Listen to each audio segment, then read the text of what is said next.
moved into my grandparents' house in 2016 when they decided to downsize. I was 9. They had built the place in the early 90s, and it sits on 5 acres out on the outskirts of a small southern town. Woods and open fields stretch around it, and a slow, muddy river winds past our southern fence line. On 2 sides, our property touches our only neighbor's land, an odd, crooked patch of acreage with a house that felt like it was sinking into the ground. That house was old. The original farmhouse had been built in the 1920s, and over the years, it had been added onto in all the wrong ways, like someone stapled extra rooms together without a plan. The siding was discolored and soft-looking. Every time you glanced at it, it just looked wet, even on dry days. The yard was a nightmare. Overgrown bushes tangled with vines, broken fountains surrounded by weeds, gnomes missing heads, and old trash that looked like it had been there for years. Grocery bags flapped in the tree branches. A rusted lawnmower sat in the middle of the grass like it had died mid-job and was never moved. It was the place that made you want to hold your breath when you walked by. At the time, the house was home to 2 elderly sisters, Violet and Agnes, and 3 kids. Violet was the quieter of the 2, always sitting on the porch in a faded green rocking chair, just watching the trees. Agnes was sharper and more active, but she still moved like her bones hurt. Both women were in their 70s at least. The kids were their grandchildren. The boy, Liam, was my age and in my grade at school. The other 2 were girls named Allison and Kelsey. They were the same age as my younger sister. Liam was weird. I didn't like him, and I didn't want to hang out with him. But we were in the same class, so we got lumped together a lot. He took that as permission to just show up at my house whenever he wanted. No knocking or texting. I'd be playing a game in my room and turn around, and he'd just be there. One time, I looked out my window and saw him doing cannonballs in our pool. Another time, he walked straight into the kitchen, opened our fridge, and started eating a slice of leftover pizza with his hands like it was no big deal. When we hung out, he wasn't fun. He was obsessed with anime, like really obsessed, but I didn't watch any, so I had no idea what he was talking about. He'd say weird lines in Japanese and get mad when I didn't laugh. Sometimes he'd get this look in his eyes, like he was imagining something violent. One time he chased me with a pair of sharp garden shears, swinging them around and laughing like it was a game. Another time we were on an old wooden bridge that crosses the creek near the back of our properties, and I swear he tried to push me in. He claimed it was a joke, but the way he smiled after, I knew he meant it. The twins were different, quiet and almost invisible. Their clothes were always dirty, and they had speech impediments that made it hard to understand them. It was obvious nobody at home was helping them. Their voices were garbled, like they were still toddlers, even though they were 7. They flinched easily, and they always looked hungry. Their dad was in and out of jail, so he wasn't around. And that brings us to the mom, Teresa. The first time I saw her, she was trying to hook a hose up to the spigot at the edge of their property, right near our side yard. She was tall, way taller than anyone else in her family, and heavy set, with long, thick, curly black hair and glasses that looked like they belonged in the 80s. She was different, put together in a way that the rest of the family wasn't. Her clothes were clean. Her hair was always styled, too. She smiled at me like she'd been waiting for me to come over. She asked me if I could help her with the faucet, and said it was stuck. I walked over and turned it, and it moved easily. She gasped and clapped her hands, told me I was so strong and how lucky she was I came over. I felt proud. She made me feel like I was something special. Then she said, "Did you know you have a third eye?" I blinked. What? She smiled wider and said we all have one. Not a physical eye, but a spiritual one. She said it lets you see the truth, whatever that meant. Before I could ask anything, she started walking back toward her house and told me to come with her, so I did. The inside of their house hit me like a wave of rot. It smelled like spoiled food, mildew, and something worse I couldn't place. Trash was everywhere. Garbage bags torn open, rotting food on plates, stained furniture, even dirty diapers were stuffed behind the couch. I tried to leave, but Teresa grabbed my wrist and led me upstairs. Her room was nothing like the rest of the house. It was pristine, with pink wallpaper, clean carpet, shelves full of porcelain dolls, and very ornate old furniture. The air smelled like rosewater and old perfume. It was like I stepped into a different building. She gestured for me to sit on a little cushioned stool in the corner, and then walked over to her vanity and opened a drawer. She pulled out a silver tray with a black candle, a crystal, and a thick, leather-bound book. The second I saw the pentagram on the cover, my stomach turned. My parents are Catholic. I knew what that symbol meant. And suddenly, I started seeing it everywhere. On the jewelry box, on the mirror's frame, and peeking out from under the corner of the rug on the floor, etched into the wood. I jumped up. "Sorry, my mom wants me home. Bye." I didn't wait for a response. I ran. In 2019, Agnes had a heart attack and died inside the house. I heard she collapsed in the living room in front of all of the kids. I went to the funeral. It was in this rundown Baptist church on the edge of town. The family was stone-faced, like they didn't know how to react, except for one woman who I'd never seen before. She sat in the second pew, sobbing so loud it echoed. Nobody acknowledged her. That same year, Liam disappeared. The story was that he tried to kill one of the twins and was sent to a psychiatric facility. I never got the full details, but my parents sat my sister and I down that night and said in no uncertain terms we were never to go near that family again. I remember their faces, grim and serious. That's when it all clicked. All the little things I hadn't understood. The weird stuff, the fear. Eventually, the rest of the family moved away. They left Violet behind, just an old, frail woman living alone in that collapsing house. She passed away in 2020, alone, in that house. Her estate went up for auction. A few months later, one of my old elementary school teachers, Mrs. S., bought it with her husband. They tore down most of the structure, but kept the original 1920 section, the same part where Teresa's room had been. Mrs. S. invited us over to see the renovations. It was beautiful. Open floor plan, all new appliances, and fresh paint. She showed us upstairs, and that's when my skin started crawling. We were in her room, and I could feel it. Even though the floors were carpeted now, I knew the pentagram was still there, like the floor remembered. I felt nauseous, like something was watching me from the walls. I told Mrs. S. I had a headache and had to go. She was disappointed. I was supposed to stay for dinner. I avoided the house after that, until last year. Mrs. S. asked me to dog sit while they went out of town for a week. I said yes. I figured it was just a job. Easy money. Every night I'd ring the doorbell and they'd buzz me in through the smart lock. Their dogs, a Shih Tzu named Muffin and a snorting little pug named Henry, would greet me tails wagging. The first 4 nights were quiet, peaceful even. I'd feed the dogs, play with them a bit, turn on the porch light, and lock up. But on the last night, I was about to leave when Henry started barking at the staircase. He planted his little legs and just barked, over and over. Muffin backed away, whimpering. There was nothing there. And then, thump. It came from upstairs. Another thump, louder this time. I didn't stay to investigate. I ran to the front door, slammed it behind me, and locked it. The whole walk home, I couldn't shake the feeling something had followed me. Now it's 2025. We hadn't heard a word about the family in over 4 years. That is, until recently. A girl from school told me she saw Teresa at a farmer's market in a nearby town. Apparently, she started some kind of religious group, calls herself a truth seer. They live in a mobile home community far out in the woods. Flyers have started popping up on bulletin boards and telephone poles. I don't trust it. I don't trust her. I think Teresa is truly evil. I mean, she neglected her kids. She left her mother in that house to rot. And I think she brought something into it. Something dark. Something that stayed behind. I still have nightmares of her and Liam. They stand at the foot of my bed, staring at me, not speaking at all. And every time I pass by that house, even now, I get chills. The good parts, such as the paint, the furniture, it's all surface level. That place remembers, and I don't think it ever let go of what happened there.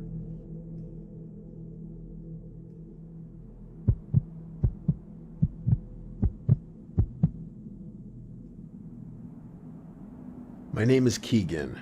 I reside in Michigan with my parents. High school was a decent timeline for me, as I had gotten to meet various new people during my time there. Obviously, I also had some people I tended to hang out with outside of school. The only time I really hung out with them was at places like my local community center, where we would work out and play basketball. Back in freshman year, it was getting close to the end of the year, and I was excited for summer break to be coming.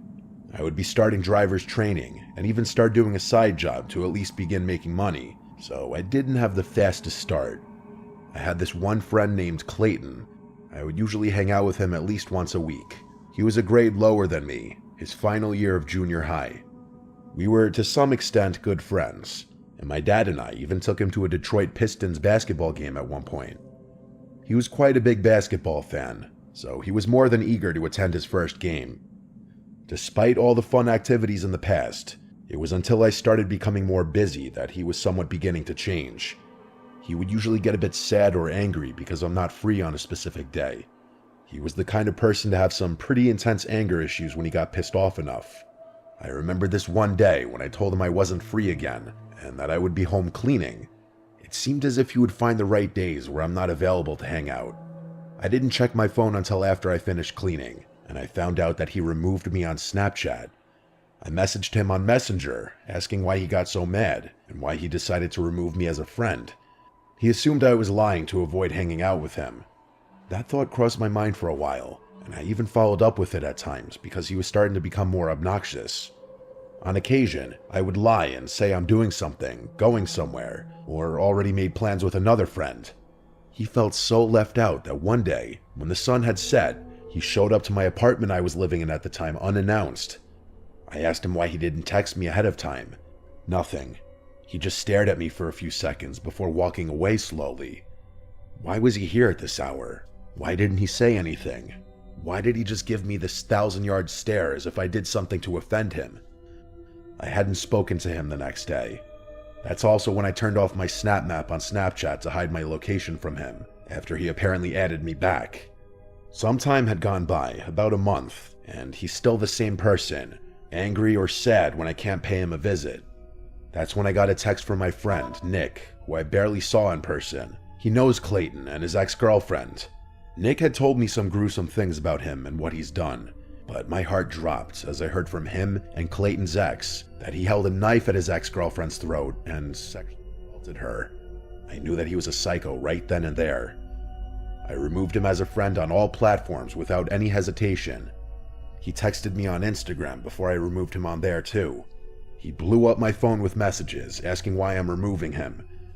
I just told him I needed some time to myself and I would add him back when I'm better, but I used that as an excuse to get away from him. That night, while I was home alone since my parents went to the next town over for dinner with some old friends of theirs, I heard a knock at my apartment door. I looked out of the peephole and no one was there. I opened the door a crack to survey the hallway, but no one. I figured it was someone ding-dong ditching. I figured they wouldn't come back. But when I randomly looked out my bedroom window, the light was burned out by the sidewalk. I noticed a small flash in the corner of my eye, and I thought it was from inside someone's car, but I felt my stomach drop when I saw a tall figure standing in front of my window. It was him. I opened my window and told him to go away and that I don't want him here. He told me to let him in so he could tell me something.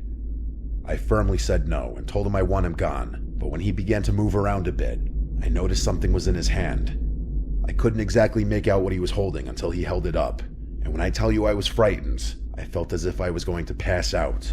Because I shit you not, Clayton was holding a knife in his hand. I told him I was calling the police, but he had already taken off by the time the police had gotten there. I gave the best description of him that I could describe to the cops. I haven't heard a word about or from him since that horrific night. I honestly wouldn't be so surprised if you were trying to kill me while I was home alone.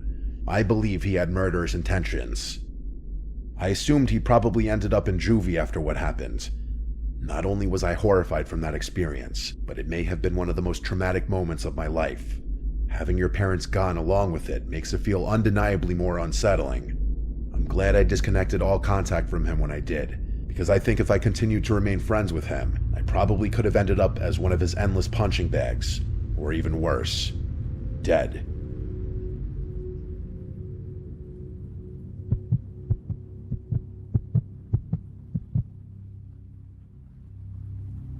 This happened in late 2022, when I went on what I thought would be a fun and simple first date with someone I matched with on a dating app. Her name was Emily, and we had been texting for about 2 weeks before deciding to meet up. We both shared a love for horror movies, and when Smile came out, we agreed that seeing it together would be the perfect first date. We picked a weekday night, Thursday. It was a late showing, 10:15 p.m., and at a small, older theater just outside of town. I offered to drive and picked her up around 9:30. She seemed normal, friendly, maybe a little shy. She was quiet for most of the drive, but opened up once we started talking about horror movies we liked growing up. When we got there, the parking lot was almost empty. I joked about how this theater looked like something out of a horror movie itself. Dim lights, flickering neon, and not a single person in the lobby when we walked in. There was only one guy working at the concession counter, and when I asked if it was going to be a full theater, he laughed and said we were the only ones who had bought tickets for that showing. At first, I thought that was great, no crowds, just me, her, and the movie.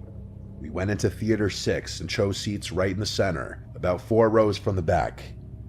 It was freezing in there, which Emily pointed out right away. I offered her my hoodie, and we laughed about how creepy it felt being the only ones in the entire room.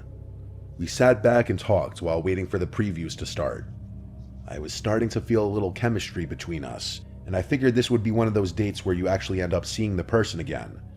Then, right before the movie started, like right after the last trailer and just as the lights dimmed lower, I noticed movement from the corner of my eye. Someone walked into the theater. They didn't say anything or stop to look around or check their phone for seat numbers like most people do. They walked in slow, straight up the steps and sat directly behind us. I mean, directly. There were maybe 100 open seats, but he chose the one right behind me. Emily turned to look at him too, and she gave me a weird glance like, really? I kind of chuckled and said under my breath, figures. But right away something felt off. You know that feeling when someone's eyes are burning into the back of your head? That's what it felt like. I glanced back after a minute or two. He wasn't watching the screen. He was staring at us. I only saw him for a split second, but he didn't flinch or look away. He didn't even pretend to be interested in the movie. He was just sitting forward a bit, like someone might do if they were really into a scene, but his face wasn't even turned toward the screen. It was angled right at us. At me. I whispered to Emily, "He's just staring." She nodded slowly and whispered back, "I know." We tried to ignore it for a while. The movie started, and I really did try to get into it, but every few minutes, I'd feel it again. The presence behind us. Not just someone being annoying, this was different. There was an intensity to it, like he was waiting for something. After about 20 minutes, I leaned forward in my seat and turned my head a little so I could glance back more casually. Same thing. He was still staring. He was middle-aged, maybe late 40s. He was clean-shaven, kind of pale, wearing a dark gray hoodie. Something about him just looked empty, like he wasn't even there mentally. His eyes didn't look glazed over like someone who was zoning out. From what I saw, he never blinked. I turned back around and whispered to Emily, "This guy is really creeping me out."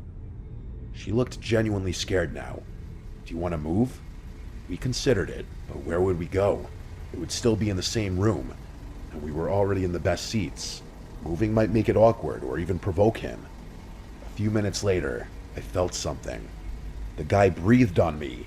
Not loud or exaggerated. It was soft, but unmistakable. A deep, slow exhale right behind my seat. I spun around, and he was leaning forward over the back of my seat, his face closer than it should have been. I stared at him and said, "Dude, can you not?" He didn't respond. He just slowly leaned back in his seat. That was it. I told Emily, "Let's move." We got up and walked down to the front corner row.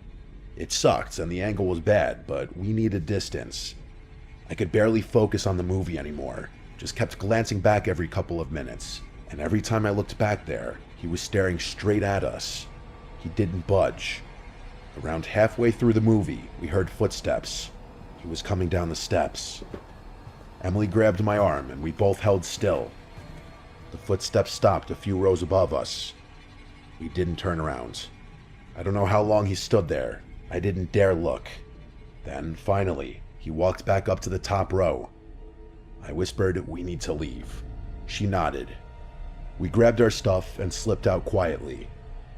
As we exited the theater and went down the hallway toward the lobby, I glanced back through the glass window in the theater door. He was standing in the aisle now. He wasn't watching the screen. He was just standing there, still staring at us. We went straight to the front and told the concession guy that someone was acting really weird in Theater 6. His smile faded instantly, and he said, "Again?" "What do you mean, again?" I said. And he hesitated, then said, "He's been coming in randomly for like a month. Always late shows and never buys anything. You guys aren't the first ones to complain about him." I responded, "Why hasn't anyone kicked him out?" He looked uncomfortable. He said, "He doesn't technically do anything illegal. Management says unless he touches someone or breaks a rule, we can't really do much." Emily was almost in tears. She asked if someone could walk us to our car. He agreed, and one of the janitors walked us out. The guy didn't follow us that night, at least not that we saw, but the whole ride back, I couldn't shake this fear that he might have written down my license plate, that he might have followed us at a distance, watched us leave, and found out where Emily lived when I dropped her off. For weeks afterward, I was paranoid. My cop friend also told me it was a load of horseshit that they couldn't do anything about him. The theater as a business would reserve every right to kick somebody out. I avoided that side of town for a while. Emily and I talked a few times after that, but never ended up seeing each other again, unfortunately. I think we were both too shaken from what happened. I have not been back to that theater since, though I don't see any reviews on the website about the guy. I wonder just how many people have actually had the same experience.